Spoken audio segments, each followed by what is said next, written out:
نحمدہ ونصلی ونسلم علی رسول الکریم اما بعد فاعوذ باللہ من الشیطان الرجیم بسم اللہ الرحمن الرحیم الذین یؤمنون بالغیب ویقیمون الصلاۃ ومما رزقناہم ینفقون۔ سورہ البقرہ شریف کی یہ آیت مقدسہ جس میں اللہ رب العزت نے مومنین کی صفات کو بیان کیا۔ اللہ رب العزت نے مومن کی پہلی صفت سورہ البقرہ شریف میں جو بیان کی ہے وہ ہے الذین یؤمنون بالغیب، وہ لوگ ایمان لاتے ہیں غیب پر۔ یعنی پہلی صفت کیا ہو گئی اہل ایمان کی کہ وہ غیب کو مانتے۔ حضرات محترم،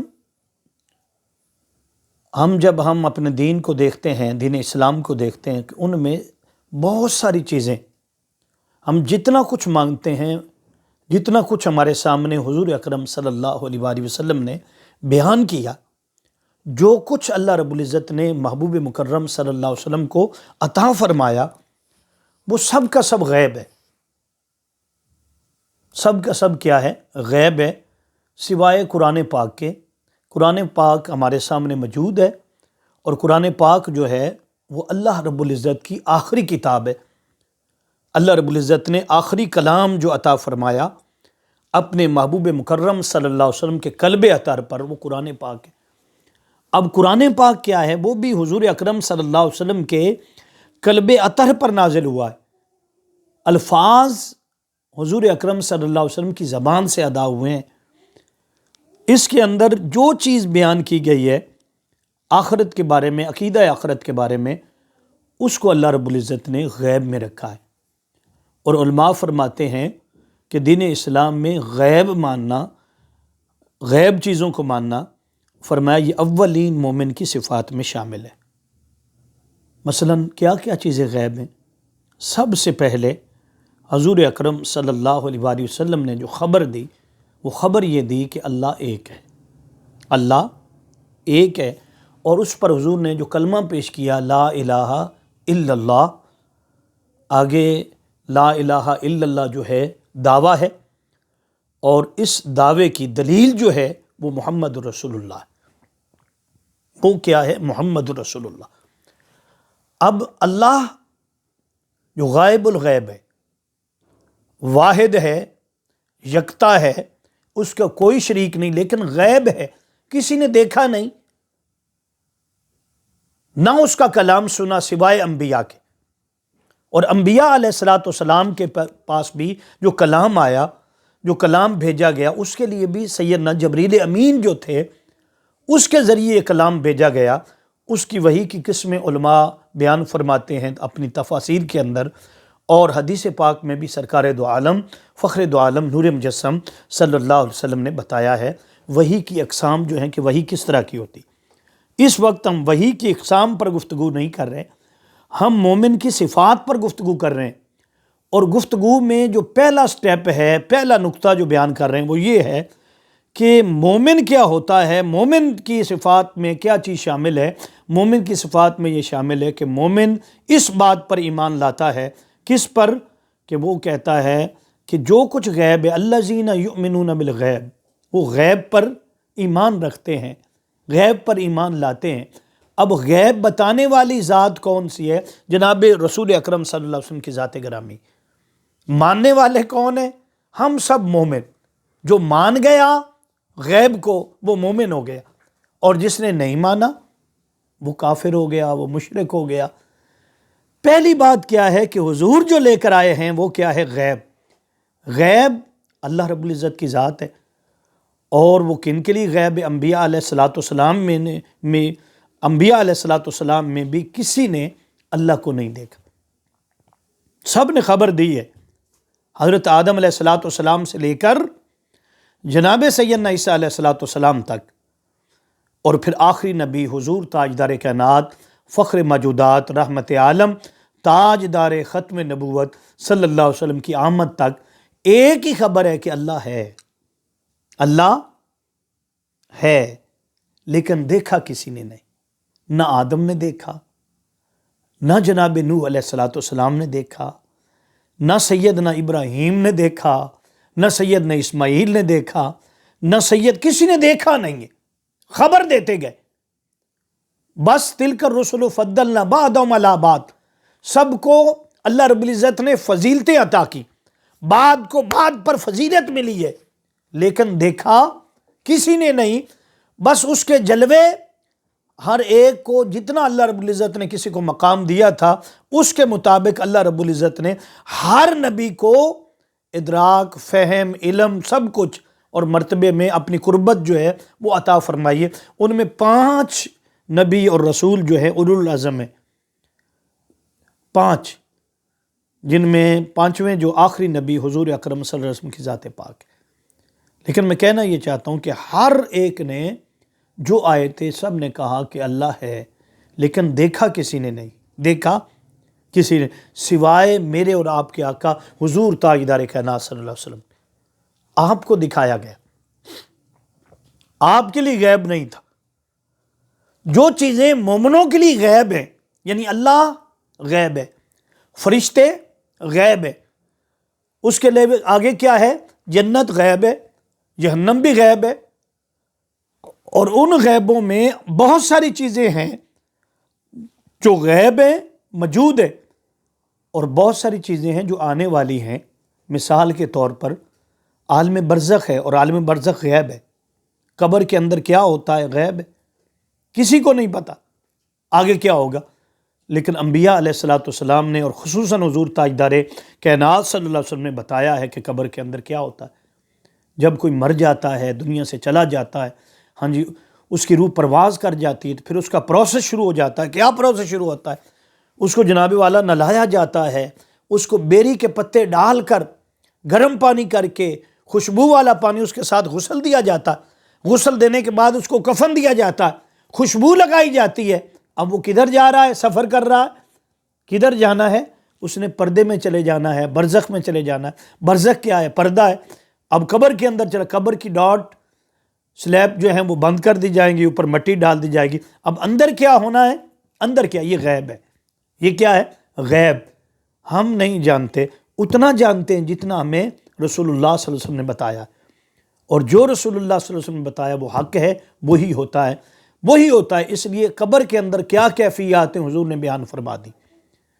آقا علیہ الصلوۃ والسلام نے مومن کی کیفیات بھی بیان کی ہیں، اور آقا علیہ الصلوۃ والسلام نے کافروں کی کیفیات، منافقوں کی کیفیات، گناہگاروں کی کیفیات، مومن کی ہر چیز جو حضور نے بیان فرمائی. تو میں یہ عرض کرنا چاہتا ہوں آپ کے سامنے کہ ہر وہ چیز جو غیب ہے، غیب ہے. حتیٰ کہ وہ چیز بھی جس کو عقل نہ مانے، جو عقل میں نہ آئے، اس کو بھی ہم نے ماننا ہے. جنت کتنی بڑی ہے، کتنی وسیع ہے، کہ سرکار نے فرمایا کہ جنت اتنی بڑی ہے کہ جتنی تمہاری یہ دنیا ہے نا، یہ دنیا مشرق سے لے کر مغرب تک، شمال جنوب سارا کچھ اکٹھا کر لو، فرمایا جنت سب سے بڑی ہے. تمام تر عالموں میں جو ہم کہتے ہیں نا الحمدللہ رب العالمین، کہ تمام تعریفیں، ساری حمد کس کے لیے ہے؟ اللہ کے لیے ہے. تمام تر تعریفیں کس کے لیے ہیں؟ اللہ رب العالمین کے لیے ہیں، جو پالنے والا ہے تمام تر جہانوں کی پرورش، جو پروردگار ہے. اس الذین یؤمنون بالغیب، وہ غیب پر ایمان لاتے. غیب پر ایمان لانا یہ پہلا نقطہ ہے، ضروری ہے. جو رسول اللہ نے فرما دیا، عقل مانے یا نہ مانے، جو اللہ کے حبیب نے کہہ دیا وہ سچ ہے، حق ہے. حضور وہی کہتے ہیں جو حق ہے اور جو سچ ہے. اس کو کہتے ہیں کیا؟ غیب. اور غیب کے اندر جو جو چیزیں ہیں وہ ہم نے کیا ہے؟ ماننی. اور بن دیکھے ایمان جو ہے وہ مقبول ہے، اس کی قبولیت. جب دیکھ لیں گے تو پھر کیا ہوگا؟ جب ساری چیزیں سامنے آ جائیں گی تو پھر تو غیب نہیں رہے گا نا. تو اس لیے میں نے عرض کیا الذین یؤمنون بالغیب، جو کچھ غیب ہے اس کو ماننا کیا ہے؟ ضروری ہے. مومن اس پر ایمان لے آتا ہے. تو ہر چیز جو غیب ہے ہم اس کو مانتے ہیں. اس پر مفسرین نے ایک واقعہ بیان کیا ہے، حضرت بلغول دانا مجذوب جو ان کے بارے میں. وہ واقعہ کیا ہے کہ حضرت بلول مجنون جو ہے مجذوب ان کے بارے میں ہے کہ مائی زبیدہ ایک خاتون گزری ہیں اور ہارون الرشید بہت بڑے بادشاہ گزرے ہیں، خلیفہ گزرے ہیں۔ وہ سیر کرنے جاتے ہیں صبح کے ٹائم پر۔ جب وہ سیر کرنے جاتے ہیں تو وہاں پر حضرت بلول دانا مجذوب جو ہیں وہ مٹی کے گھروندے بنا رہے ہیں۔ وہ آپ نے دیکھا ہوگا کہ بچے چھوٹے کھیلتے ہیں، اپنے پاؤں جو ہیں وہ مٹی میں ڈال دیتے ہیں، اوپر وہ ایسے تھپکی لگا کے نا تو وہ گھر بناتے ہیں۔ آج بھی چھوٹے بچے دیہاتوں میں ایسا ہوتا ہے، تو وہ جب کھیلتے ہیں پاؤں اندر ڈال دیتے ہیں تو وہ ایک ایسی کیفیت وہ بنا دیتے ہیں، کھیل کھیل میں گھر بناتے ہیں۔ تو حضرت بلول دانا جو ہیں وہ بھی گھر بنا رہے ہیں۔ وہ کہہ رہے ہیں جنت میں گھر لے لو، جنت میں گھر لے لو، جنت میں گھر لے لو۔ اب وہی بات جو میں نے عرض کی کہ جنت دیکھی نہیں کسی نے، عام بندے کی بات کر رہا ہوں، لیکن یہ ہے کہ رسول اللہ صلی اللہ علیہ وسلم نے دیکھی ہے، بتائی ہے، جنت کی کیفیات بتائیں، لیکن جنت کیا ہے؟ غیب۔ جنت کیا ہے؟ غیب، جس کو دیکھا نہیں۔ وہ فرما رہے تھے جنت میں گھر لے لو، جنت میں گھر لے لو، جنت میں گھر لے لو۔ جب وہاں سے ہارون الرشید کا گزر ہوتا ہے اور آپ کے ساتھ وہ زبیدہ خاتون ہے، تو وہ آواز کو سنتی ہیں اور کہتی ہیں ہارون الرشید کو کہ یہ بابا جنت میں گھر بیچ رہا ہے، اگر آپ اجازت دیں تو ہم بھی جنت میں گھر نہ خرید لیں۔ تو وہاں پر ہارون الرشید کہتا ہے، علماء بیان فرماتے ہیں اور اس کو بہت سارے مفسرین نے لکھا، فرماتے ہیں کہ انہوں نے کہا کیا گھر ملنا ہے، کیا وہ ویسے مجذوب ہے، وہ پاگل سا بیٹھا ہوا اور تم وہ جو کہہ رہا ہے تم مان رہی ہو؟ اس نے کہا نہیں، میں تو اس پر یقین، بات ہے دیکھیں مجذوب ہے لیکن بات جنت کی کر رہا ہے، جنت ہم نے دیکھی نہیں لیکن جو مجذوب کے منہ سے نکل رہا ہے مجھے یقیناً بات ہے کہ جو وہ کہہ رہا ہے سچ کہہ رہا ہے۔ بابا کے قریب ہو گئی اور حضرت بلول دانا سے پوچھا بابا جی یہ جنت کتنے کی بیچو گے؟ بابا جی جنت کتنے کی بیچو گے؟ تو انہوں نے جواب دیا کہ بیٹا 1 روپے کی، 1 درہم، درہم اس وقت چلتے تھے، 1 درہم کی۔ اس وقت انہوں نے درہم دیا، کہا یہ بابا جی لے لیں اور جنت مجھے دے دیں۔ انہوں نے درہم لے لیا اور وہ جو گروندہ بنایا تھا اس کو اٹھایا اور مٹی جو تھی وہ درہم بھی جو تھا پھینک دیا ادھر دریا کے اندر پانی میں، اور بی بی کو کہا، بی بی خاتون کو کہا، حضرت زبیدہ کو کہا کہ جاؤ بی بی جنت میں تمہیں گھر مل گیا۔ اب جب ایسا ہوا تو وہ گھر چلے گئے اور مجذوب جو تھے حضرت بلول دانا وہاں بیٹھے ہوئے ہیں۔ تو اب کیا ہوتا ہے جب یہ گھر جا رہے ہیں تو ہارون الرشید جو ہیں یہ مذاق اڑا رہے ہیں، میٹھی میٹھا نا، وہ مذاق کر رہے ہیں، کہتے ہیں ایسے ہی پیسے 1 درہم جو تھا وہ ضائع کر دی۔ اب کیا ہوتا ہے کہ جب وہ گھر جاتے ہیں اور رات ہوتی ہے تو حضرت بلول دانا سے ملاقات ہو گئی تھی اور رات گئے تو کیا دیکھتے خواب میں جنت کو دیکھتے۔ جب جنت کو دیکھا تو بڑی حسین جنت ہے اور اس میں ایک بڑا شان، عالی شان محل ہے، اس پر لکھا ہوا ہے کہ یہ زبیدہ خاتون کا ہے۔ تو اب جب انہوں نے دیکھا کہ یہ زبیدہ خاتون کا ہے تو یہ جناب گئے کہ میں بھی اندر ہو کر داخل ہو جاؤں اور دیکھوں یہ کیسا ہے۔ تو دربان نے روک لیا، اس نے کہا نہیں جا سکتے۔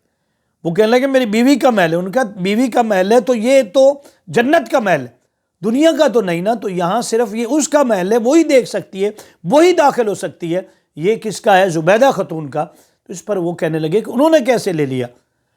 تو اب دربان نے جواب دیا کہ انہوں نے 1 روپے کا، 1 درہم کا بلول دانا سے خریدا ہے، بلول دانا سے یہ محل کیا ہے؟ خریدا ہے۔ تو یہ جب دیکھ چکے ایسا ہوا تو آنکھ کھل گئی۔ جب آنکھ کھلی تو صبح زبیدہ خاتون کو اٹھایا، نماز پڑھی، نماز پڑھنے کے بعد پھر دریائے دجلہ کی طرف چلے گئے۔ جب دریا کی طرف گئے تو وہاں جاتے تو اسی طرح مجذوب جو تھا وہ گھروندے بنا رہا تھا اور کہہ رہا تھا کہ جنت میں گھر لے لو، جنت میں گھر لے لو، جنت میں گھر لے لو۔ اس وقت پھر ہارون الرشید جو تھے فرمانے لگے کہ زبیدہ آج میں جاتا ہوں اور میں جا کر یہ محل جو ہے، یہ کہہ رہے ہیں جنت میں گھر لے لو، میں گھر جو ہے وہ خریدتا ہوں۔ گئے بابا جی کے پاس، انہوں نے کہا بابا جی کتنے درہم کا یہ گھر ہے؟ کتنے درہم کا؟ تو کل تھا 1 درہم کا، آج وہ فرمانے لگے، اونچا فرمایا یہ 100 درہم کا گھر ہے۔ جب 100 درہم کا کہا، ان کے بابا جی اتنی مہنگائی، کل 1 درہم کا تھا اور آج آپ 100 درہم بتا رہے ہیں، تو اتنی مہنگائی کیسے ہوگی؟ فرمایا حضرت بلول مجنو نے فرمایا کہ کل والے گاہک جو تھے وہ بن دیکھے آئے تھے، آج والا گاہک جو ہے وہ دیکھ کر آیا ہے خواب کے اندر، تو یہ بات ہے اس کے لیے اب کیا تھا، وہ دیکھ کر آیا تھا۔ تو جب بندہ دیکھ لیتا ہے تو پھر قیمت بڑھ جاتی ہے، پھر قیمت بڑھ جاتی ہے۔ تو میں نے عرض کیا آپ کے سامنے، الذین یؤمنون بالغیب، وہ غیب پر جو ہے ایمان لاتے ہیں۔ تو اب جو چیز غیب ہے، جو رسول اللہ صلی اللہ علیہ وسلم نے بتا دی، قرآن پاک نے بتا دیا، ہر ایک چیز پر ایمان لانا ہمارے لیے کیا ہے، فرض ہے، ضروری ہے۔ اگر ایمان نہیں لاتے تو ہمارا کیا ہوگا، ہم مسلمان نہ ہوں گے، ہمارا کامل ایمان نہ ہوگا۔ اس لیے لا الہ الا اللہ محمد رسول اللہ کے ساتھ یہ بقیہ چیزیں جو ہیں ماننا ضروری ہے کہ ایمان بالغیب، الذین یؤمنون بالغیب، وہ غیب پر ایمان لاتے ہیں۔ جو کچھ میرے مصطفیٰ نے بتا دیا، جو میرے آقا نے بتا دیا، وہ جو کچھ ہے وہ غیب ہے، پردے میں ہے، وہ عالم برزخ ہو یا خود اللہ رب العزت کی ذات ہو، وہ فرشتے ہوں، جنت ہو، دوزخ ہو، اور یا جو قیامت آنے والی ہے، جو 50,000 سال کا ایک دن ہوگا۔ دیکھیں یہاں ہمارا دنیا کا دن جو ہے یہ کتنا ہے، ایک دن کتنا ہوتا ہے، 12 گھنٹے کا ہوتا ہے، اگر رات بھی ملا لیں 24 گھنٹے ہو جائیں، لیکن قیامت کا دن ایک دن 50,000 سال کا دن ہوگا۔ صحابہ کرام نے سنا، جب انہوں نے کہا حضور 50,000 سال کا دن وہ کیسے گزرے گا؟ تو میرے مصطفیٰ نے فرمایا، حضور تاجدار کائنات نے فرمایا، میرے صحابہ تم کیوں گھبراتے ہو، کیوں پریشان ہوتے ہو؟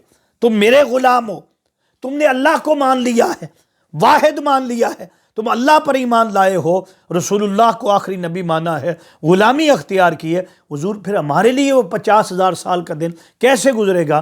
تو میرے آقا نے فرمایا کہ تمہارے لیے ایسے ہوگا جیسے 4 رکعت نماز پڑھتے ہیں، بس 4 رکعت جتنا ٹائم دن جو ہے وہ ختم ہو جائے گا۔